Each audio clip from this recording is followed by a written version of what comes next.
कारक शुरू करने से पहले आप सभी को नमस्कार। कारक के भाग 1 में हमने कर्ता कारक को सीखा, भाग 2 में कर्म कारक को हमने सीखा और भाग 3 में आज हम कर्ण कारक को सीखेंगे। कर्ण कारक में तृतीया विभक्ति होती है और हमेशा की तरह मेरी वही बात, यदि आप पढ़ने बैठे हो या कारक को सीखने बैठे हो तो आपने अंत तक इस वीडियो को ध्यान से सुनना है और समझना है। आज हम कर रहे हैं कर्ण कारक और कर्ण कारक में कौन सी विभक्ति लगती है? तृतीया विभक्ति। और कर्ण कारक का ये पहला सूत्र है साधक तमम कर्णम। अब कर्ण क्या है भाई? क्रिया की सिद्धि में, उसकी सफलता में जो अत्यंत सहायक होता है उसे क्या कहते हैं? कर्ण कहते हैं। अर्थात जिसकी सहायता से कोई कार्य किया जाता है उसे कर्ण कहते हैं। यदि आपसे पूछा जाए, मेरी बात ध्यान से सुनना यहाँ से, यदि आपसे पूछा जाए कि कर्ण संज्ञा का विधायक सूत्र क्या है, क्या पूछा जाए? कर्ण संज्ञा का विधायक सूत्र क्या है? आपको ऑप्शन दे देंगे, वहां पे सूत्र लिखे होंगे और आपने किसी एक पे टिक करना है। तो आप किस पे टिक करेंगे? साधक तमम कर्णम। साधक तमम कर्णम क्या है? कर्ण संज्ञा का विधायक सूत्र है। कर्तृकर्णयोस् तृतीयः। कर्ण कारक में कौन सी विभक्ति होती है? तृतीया होती है। और यहां से आपसे क्वेश्चन बनता है कि तृतीया विभक्ति का विधायक सूत्र क्या है, या जो आपको ये ऑप्शन दिए गए हैं इनमें से तृतीया विभक्ति का विधायक सूत्र कौन सा है? तो आप किस पे टिक करेंगे? कर्तृकर्णयोस् तृतीया। तो ये ध्यान रखना मेरी बात, पहले वाला सूत्र किसका है? कर्ण संज्ञा का विधायक सूत्र। और जो दूसरा सूत्र है वो किसका है? वो तृतीया विभक्ति का विधायक सूत्र है। अब है भाई कर्ण है क्या? कर्ण की डेफिनेशन क्या है? मैंने आपको बताया ना, जिसकी सहायता से कोई कार्य किया जाता है उसे क्या कहते हैं? कर्ण कहते हैं। अब यहाँ पे देखिए, क्रिया की सिद्धि में, उसकी सफलता में जो अत्यंत सहायक होता है और जो साधक का काम करता है उसे कर्ण कहते हैं। और कर्ण में तृतीया विभक्ति होती है। अब उदाहरण के माध्यम से हम यहाँ समझते हैं कि हमारा पहला उदाहरण है, रमा कलम से पत्र लिखती है। तो रमा जो है वो कलम से पत्र लिखती है। तो यहाँ पे कर्ता क्या है? तो यहाँ पे कर्ता क्या है? रमा। क्या है यहाँ पे? कर्ता। कर्ता क्या है यहाँ पे? रमा। और लिखना क्या है? उसकी क्रिया है। लिखना क्या है? उसकी क्रिया है। ये उसकी क्रिया है। रमा कर्ता है, लिखती क्रिया है। कर्ता को अपनी क्रिया के माध्यम से क्या अच्छा लग रहा है? पत्र। तो पत्र क्या हो गया? हमारा कर्म हो गया। पत्र क्या हो गया? कर्म हो गया। अब इस कर्ता को अपनी क्रिया से क्या अच्छा लग रहा है? क्या करना अच्छा लग रहा है भाई? पत्र। लेकिन उस पत्र को लिखेगा कैसे? उस पत्र में कुछ लिखेगा ना, वो किससे लिखेगा? उस लिखने का काम किसने पूरा किया? कलम ने, पेन ने। इस कलम ने उस पत्र को लिखने का काम पूरा किया है, इसलिए कलम में क्या होगी? हमारा कर्ण होगा। क्या ये कर्ण है? और कर्ण में कौन सी विभक्ति होती है? तृतीया विभक्ति होती है। आपको समझ में आया? यहाँ पे रमा हमारा क्या है? कर्ता है, लिखती क्रिया है। कर्ता अपनी क्रिया के द्वारा किसको चाह रहा है? पत्र को। लेकिन पत्र का काम कौन पूरा कर रहा है? पत्र किससे लिखा जा रहा है? कलम से। इसलिए कलम में कौन सी भी कलम में कौन सा कारक हुआ? कर्ण। और कर्ण में कौन सी विभक्ति आती है? तृतीया आती है। तो हमारा सेंटेंस क्या बनेगा? देखें यहाँ पे रमा, यहाँ पे रमा ही आ जाएगा। रमा कलम से, तो क्या आ जाएगा? कलमेन। कलमेन। ठीक है। क्या लिख रही है भाई? पत्र। और पत्र में कौन सी विभक्ति है? द्वितीया। कारक कौन सा है इसमें? कर्म ना। तो क्या हो जाएगा? पत्रम। और यहां से लिखती, क्योंकि यदि कर्ता एक वचन का होगा तो उसकी क्रिया भी एक वचन की होगी। कर्ता के अनुसार ही क्रिया का प्रयोग किया जाता है। यदि कर्ता द्विवचन का है तो उसकी क्रिया भी द्विवचन की होगी, और यदि कर्ता बहुवचन का है तो उसकी क्रिया भी बहुवचन की होगी। मैंने आपको पहले भी कहा था कारक से आपके 3 या 4 क्वेश्चन बनते हैं। जैसे पहले आपसे वो सूत्र आपसे पूछ लेगा कि, और आपको ऑप्शन में दे देगा कि भाई किसी का भी सूत्र से मैंने यहाँ आपको बताया कि कर्ण का विधायक सूत्र कौन सा है या तृतीया का विधायक सूत्र कौन सा है। ऐसे एक क्वेश्चन तो आपका यहीं से बनता है। दूसरा क्वेश्चन आपका अनुवाद है कि उसने आपको हिंदी में सेंटेंस दे दिया और बोलो इसको आप संस्कृत में लिखें। थर्ड जो क्वेश्चन बनता है वो आपको एक रॉन्ग सेंटेंस दे देगा और आपको बोलेगा कि उसको शुद्ध करके बताएं। तो ऐसे 3-4 क्वेश्चन जो हैं वो इस चैप्टर से, जो कारक है हमारा, इससे बनते हैं। तो ध्यान से आपने इसको पढ़ना है और समझना है। और ये इसी से रिलेटेड कुछ उदाहरण है। जैसे पहला है, ये छात्र साइकिल से स्कूल जाता है। यदि आपने कर्ण कारक समझ लिया तो आपको चल गया पता कि भाई छात्र जो है वो कर्ता है और जाना उसकी क्रिया है, और कर्ता अपनी क्रिया के माध्यम से कहाँ जाना चाह रहा है, स्कूल में। तो स्कूल क्या हो गया, उसका कर्म हो गया। लेकिन स्कूल वो स्कूल किसके द्वारा जा रहा है, स्कूल जाने तक का जो सफर है वो किसने उसकी हेल्प की, किसने की, साइकिल से। तो वो साइकिल से स्कूल जा रहा है, तो साइकिल में क्या होगी, आपका कर्ण कारक होगा और उसमें तृतीया विभक्ति होगी। तो हमें सेंटेंस देख के ही पता चल रहा है। तो यहाँ हमारा बनेगा यहाँ पे कि छात्र, क्योंकि बहुत सारे छात्र, तो क्या बनेगा, छात्रः, यहाँ पे छात्रः। और द्विचक्रिकया, द्विचक्रिकया मतलब साइकिल से। द्विचक्रिका होता है ना, आकारांत होता है, तो तृतीया में क्या हो जाएगा, द्विचक्रिकया। फिर क्या है, स्कूल जा रहा है, स्कूल में कौन सी विभक्ति आएगी, द्वितीय आएगी, क्योंकि हमारा कर्म है ये। तो विद्यालयम। और क्या आएगा यहाँ पे, गच्छति आएगा, नहीं, क्या आएगा, गच्छन्ति, क्योंकि हमारा कर्ता क्या है, बहुवचन का है। तो जिस वचन का कर्ता उस वचन की उसकी क्रिया होगी, ये कर्ता के अनुसार ही क्रिया होती है।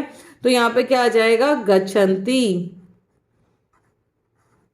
सेकंड सेंटेंस है हमारा कि राम बस से जयपुर जाता है। सेंटेंस को देखते हमें चल रहा है पता कि राम करता है, जाना उसकी क्रिया है, और अपने कर्ता को अपनी क्रिया के माध्यम से क्या अच्छा लग रहा है, जयपुर जाना। लेकिन जयपुर भाई किससे जा रहा है, बस से। तो बस ने वो कार्य सफल किया ना उसको वहां तक पहुंचाने का। तो बस में क्या होगी, कर्ण कारक होगा। ठीक है, तो यहां हो जाएगा रामः बस यानेन, बस यानेन, तृतीय विभक्ति आ जाएगी बस यानेन। और जयपुर में हमारा कर्म है, कर्म में द्वितीय विभक्ति होती है, तो जयपुरम।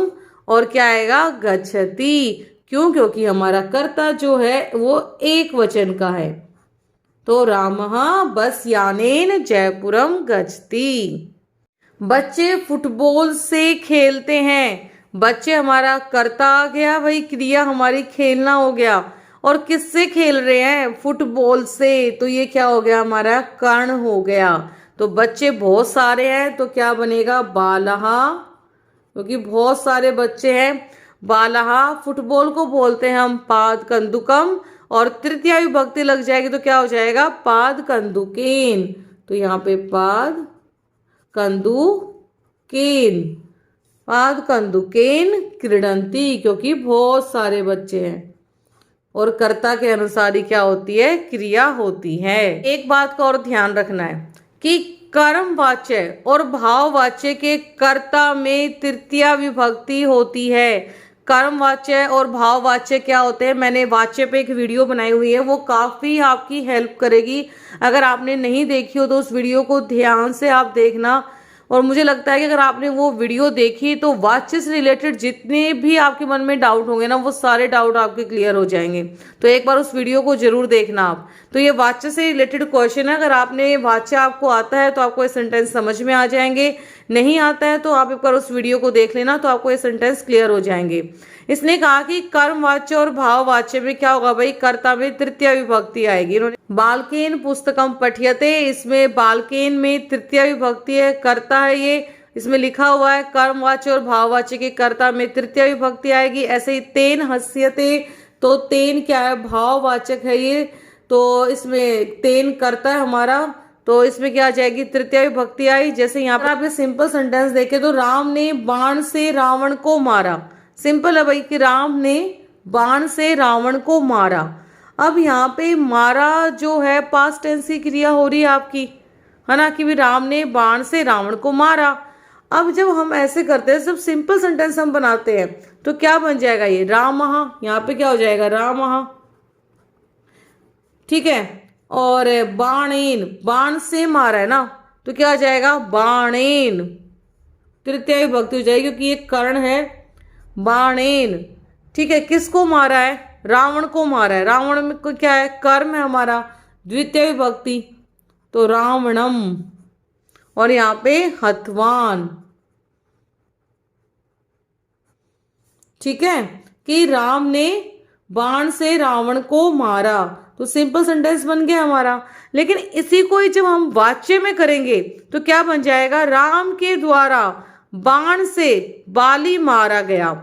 मैंने यहाँ पे बाली लिख दिया है, आप चाहे रावण लिख दें यहाँ पे, तो ये सिंपल हो जाएगा। और वाच्य भी कैसे लिखा जाएगा, ऐसे कि राम के द्वारा बाण से बाली मारा गया। जब ऐसे आएगा सेंटेंस तो आपने जो ये कर्ता आपको दिखाई दे रहा है ना, इसमें आपने क्या लगानी है, तृतीया विभक्ति लगानी है। जब इसमें तृतीया होगी तो हमारा जो कर्ण है ना बाण से, और इसमें भी क्या आएगी, तृतीया विभक्ति आएगी। तो इन दोनों में ही कौन सी विभक्ति आएगी, आपकी तृतीया विभक्ति आएगी। तो हमारा सेंटेंस बन जाएगा रामेण, ये वाच्य पे, क्योंकि वाच्य आ गया ना राम के द्वारा, को सेंटेंस को वर्डिंग में ही चेंज हो गया है, ठीक है। बाण से तो बाणेन, कि राम के द्वारा बाण से बाली को मारा गया, हतो बाली, हतो बाली, ठीक है, कि राम के द्वारा बाण से बाली को मारा गया। अगला सूत्र है हमारा सह युक्ते अप्रधाने, कि सह के साथ में और अप्रधान कारक में। देखें यहाँ पे सह मतलब सह, साकम, सार्धम, समम, ये चार शब्द जो आपको दिखाई दे रहे हैं, इन चारों का ही अर्थ क्या होता है, साथ। सह का अर्थ भी साथ होता है, साकम का भी साथ, सार्धम का भी साथ, और समम का भी, ठीक है। इन चारों शब्दों का अर्थ क्या है, साथ के योग में और अप्रधान कारक में। कारक कैसा होगा, अप्रधान होगा, प्रधान कारक नहीं होगा, कैसा होगा, अप्रधान कारक होगा। तब उसमें कौन सी विभक्ति आएगी, तृतीया विभक्ति आएगी। देखें यहाँ पे कृष्णः बलरामेण सह मथुराम आगच्छत। जब आप ये सेंटेंस देख रहे हो तो हमें देखते ही चल रहा है पता कि भाई ये तो हमारा कर्ता हो गया, ठीक है, ये हमारी क्रिया हो गई। कर्ता को अपनी क्रिया के द्वारा कहाँ जाना अच्छा लग रहा है, भाई मथुरा में, तो मथुरा में कौन सी विभक्ति होगी, भाई द्वितीय विभक्ति हो गई, ये हो गई द्वितीया। और द्वितीय विभक्ति में कारक कौन सा होता है, हमने किया था ना कर्म कारक, कौन सा होता है, कर्म कारक। अब है कृष्ण भाई जा रहा है कहाँ, मथुरा, किसके साथ, बलराम के साथ। बलराम यहाँ पे क्या है, कर्ण, क्योंकि बलराम के साथ जा रहा है, वो कर्ण है। और साथ ही क्या है, ये अप्रधान है। अप्रधान क्यों है, क्योंकि हमारे ये अप्रधान क्यों है, क्योंकि हमारे सूत्र ने हमें कहा था कि सह, साकम, सार्धम के योग में जब अप्रधान कारक होगा तभी तृतीया विभक्ति लगेगी। तो यहाँ सह के योग में बलरामेण क्या हमारा कर्ण है, और साथ ही क्या है, ये कौन सा हमारा है, अप्रधान कारक है। इसलिए यहाँ पे क्या लगी, तृतीया विभक्ति लगी सह के योग से। क्या लगी, तृतीया विभक्ति। जब मैंने पहले आपको बताया कि आपको सेंटेंस का अनुवाद करना आपको दे सकते हैं, आपसे पूछ भी सकते हैं कि भाई समम के योग में कौन सी विभक्ति होती है, साकम के योग में कौन सी विभक्ति होती है, सह के योग में कौन सी विभक्ति होती है। तो आपको पता है ये तृतीया विभक्ति होती है, चल गया आपको पता। और सह, साकम, सार्धम, समम, इन चारों का ही अर्थ क्या है, साथ होता है। अगला सेंटेंस है हमारा कि माता पुत्र के साथ बाजार जाती है। आपको दिख रहा है, अगर सेंटेंस आपके पास ऐसे आता है और बोले कि इसका भाई आप संस्कृत में अनुवाद कीजिए, तो आपको पता है माता जो है कर्ता है, जाना क्या है, क्रिया है।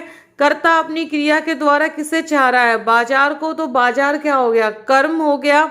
और किसके साथ जा रहा है भाई, पुत्र के साथ जा रहा है। और साथ में आप चाहे यहाँ पे सह लगा सकते हैं, साकम लगा सकते हैं, सार्धम लगा सकते हैं, समम लगा सकते हैं। तो जब ये आ गया सह, साकम, सार्धम, तो पुत्र में क्या लग जाएगी, कर्ण हो जाएगा और यहाँ पे तृतीया विभक्ति लग जाएगी। और ये क्या, और पुत्र क्या है, अप्रधान कारक है। ठीक है, तो हमारा सेंटेंस यहाँ पे बनेगा माता, क्या बनेगा यहाँ पे, माता किसके साथ जा रही है, पुत्र के साथ। और पुत्र में क्या है, तृतीया विभक्ति है, पुत्रेण, माता पुत्रेण। सहा लगा लो आप, साकम आपकी मर्जी है, साकम। और बाजार जा रही तो क्या हो जाएगा, आपणम और गच्छति, क्योंकि कर्ता के अनुसार ही हमारी क्रिया होगी। अगला हमारा सूत्र है येन अंग विकारः।